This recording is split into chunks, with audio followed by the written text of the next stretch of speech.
This is our 94 model F-150 that we drive all the time. It's absolutely filthy. I can't believe I'm even filming it, but it's a blast to drive. The only problem is you can't hear anything after about, I'd say 20 miles an hour.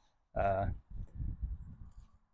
exhaust drone is one thing, but it's the wind noise. It's horrible. So what we're going to do is replace the window moldings or the window seals.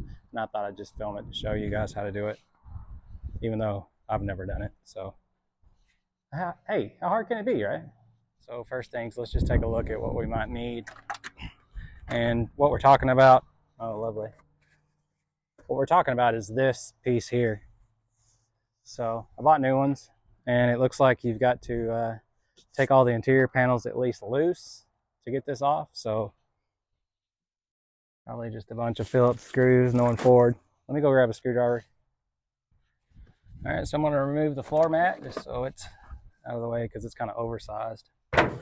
And then we've got screws here, here, here, and here. There's probably one here, here.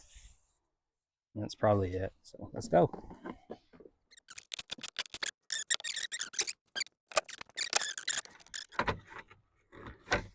Again, that's probably enough. It's not like we're taking it completely out. And then this one just pops out. That's enough to get it off. So there's a seam. Let me show you. This seam right here. So you kind of want to make note of where this is, because that's where you want to make your seam, because that's where the factory seam is. If you see, it's all one piece.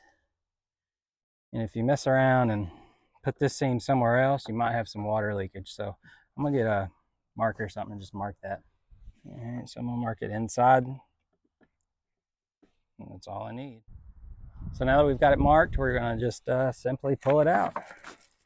It's easy as that. Uh-oh. That might be tricky.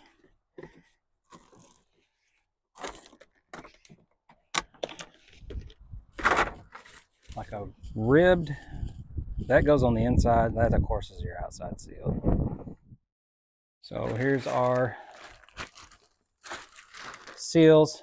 As far as I'm concerned, the halfway mark. Let's just go to town here. You just want to place that on the rib. Let me show you.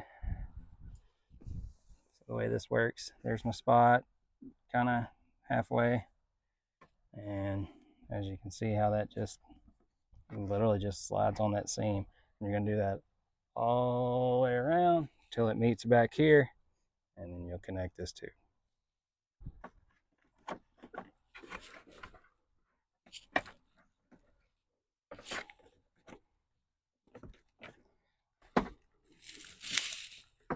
It's kind of a pain, but that's by design, because then that rib section is actually, it feels like metal. It's kind of funny, you can feel it flexing almost like chewing gristle on a steak. No glues, no adhesive, it just presses on there. Let me show you how you know you've got it far enough. So you shouldn't see any of these once it's on all the way. If that makes any sense. Those little, so you want to cover all those little round pinch welds from the factory.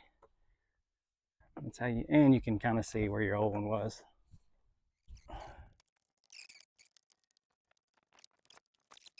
Because they actually do make these a little long, and that's just the way they are. It's up to you to trim them. So the last thing you want to do is trim it short. And you spend all your hard-earned money to buy new seals.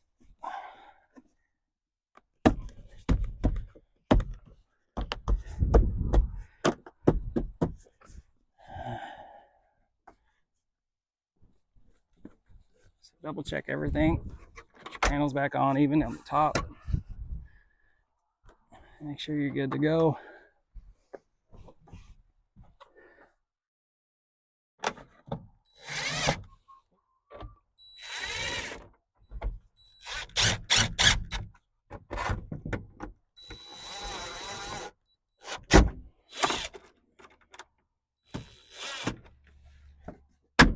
we go.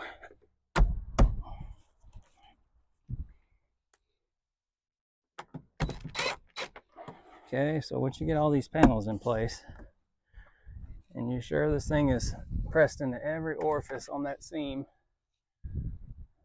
which, I'll be honest with you, I don't like it right here.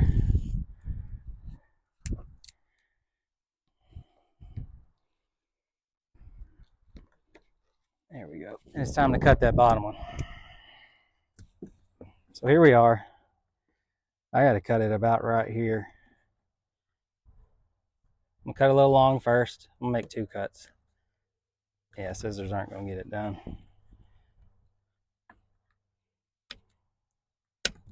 There is metal in that. You can feel it. All right. So I know it's long, but I'm gonna use it anyway. See how it works. Just like that. Put your bottom panel on. We should be straight. Oh, don't forget your kick panel. Goes on before that last one. Put that on like that, and then we just got this panel left.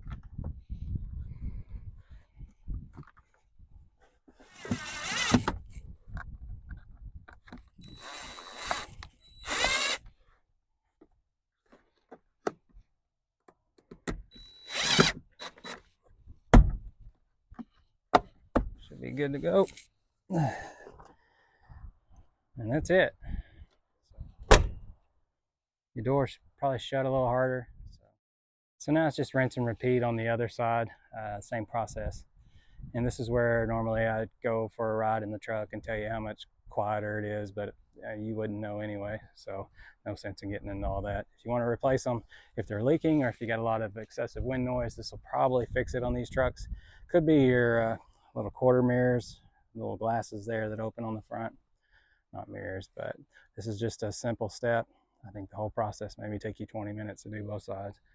Anyway, thanks for watching. If you got any questions, just put it in the comments and I will definitely answer them for you. Thanks a lot. All right, so full disclosure, the truck's not really any quieter. My truck's loud as heck anyway because of the exhaust drone from being dumped, but there are considerable amount less rattles. In that sense, it's not quieter, but it is a more comfortable ride. You don't hear every little creak and rattle from the doors, and the doors are heavy on those trucks. I would definitely recommend it. I think I'm gonna run tailpipes out, get rid of the dumps, just so it doesn't have as much drone, but it feels more solid. I don't know how to explain it. It's not really quieter, but what you hear isn't nonsense. It's not every little stupid rattle. So I would definitely recommend it.